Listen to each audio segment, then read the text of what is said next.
Hello everyone, welcome back to the channel, and in this video I'll be showing you Foodpanda how to cancel order after placing it. So without wasting any time, let's get right on the video.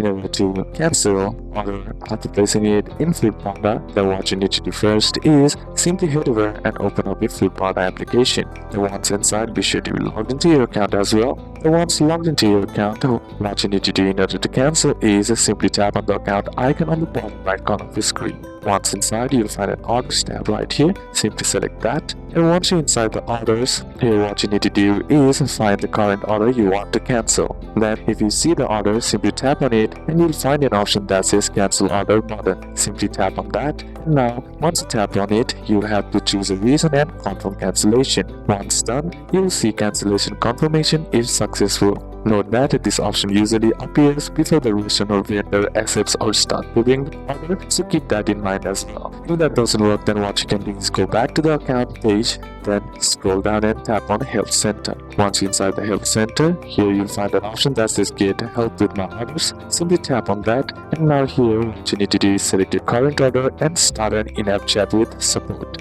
Then explain why you want to cancel, and support may help, especially if the restaurant hasn't started cooking yet. So these are a couple of steps that you can apply, and that's it for today's video guys. Hope this video was useful, and see you soon on the next one.